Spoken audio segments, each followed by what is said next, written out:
अखवैकुम सदकल्लाहुल अज़ीम। हज़रात ग्रामी कद्र सामीईन बातमकीन, यूं तो हर आदमी मुख्तलिफ अंदाज से पैदा हुआ है, हर एक के साथ अलग है।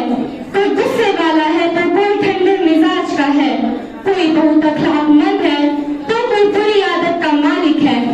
गर्ज यह है कि हर एक की सोच अलग है, हर एक का ख्याल अलग, मगर इन सारे फितरी इख्तिलाफात के बावजूद इस्लाम ने आपस में शीर और शक्कर की तरह मिलजुल कर रहने का हुक्म दिया है।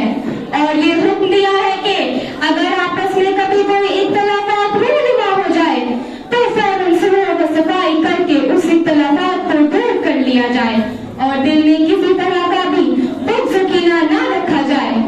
कुरान मजीद में अल्लाह ताला फरमाते हैं, इन्नमल मुमिनूना इख्वा फअस्लिहू बैना अखवैकुम, ईमान वाले आपस में भाई भाई हैं, लिहाजा उनके दरमियान सुलह कराया करो।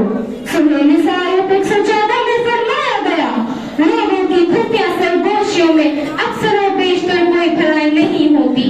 हाँ, अगर कोई पोशीदा तौर पर सदका व खैरात की तलकीन करे या किसी नेक काम के लिए या लोगों के मामलात में इख्तिलाफात को खत्म करने के लिए किसी से कुछ करे तो ये अलबत्ता भली बात है।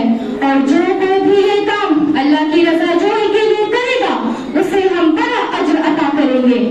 हज़रात, इस आयत में अल्लाह ताला ने सबका और अमर बिल मारूफ के साथ साथ सुलह सफाई और लोगों के मामलात में इख्तिलाफात को खत्म करने वालों की भी तारीफ फरमाई है और फरमाया है कि जो शख्स भी ये सारे काम अल्लाह की रज़ा और खुशनुदी के लिए करेगा उसे हम बेहतरीन बदला अता करेंगे।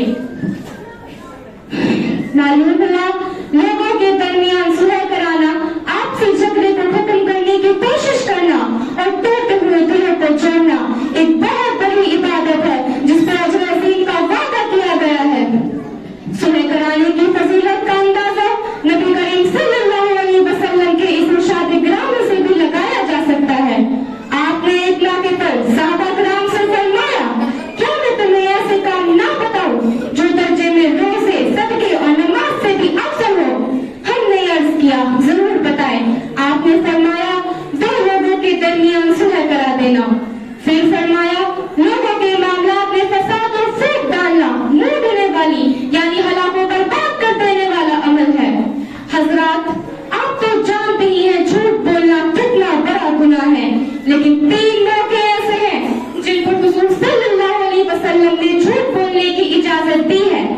पहला, जंग यानी जिहाद के मौके पर। दूसरा, मियाँ बीवी को एक दूसरे को आपस में राजी रखने के लिए। और तीसरा, लोगों में सुलह कराने के लिए।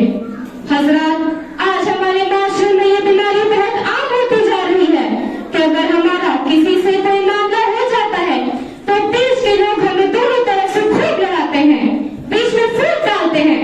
उनकी ख्वाहिश ये होती है कि किसी तरह भी हमारे दरमियान सुलह न हो और हम झगड़े व फसाद की आग में जलते रहें। नतीजा ये होता है कि हम बरसात में साथ रहने के बावजूद फिर कभी नहीं मिल पाते और कीना वाली जिंदगी गुजार कर इसी हालात से दुनिया से चले जाते हैं। लिहाजा हमें ऐसे लोगों से दूर रहना चाहिए और अगर कभी ऐसे मौके पर बिगाड़ हो तो फौरन तौबा व इस्तिग़फ़ार करके सुलह सफाई की ओर दौड़ना चाहिए। अल्लाह हम सबको अमल की तौफीक अता फरमाए।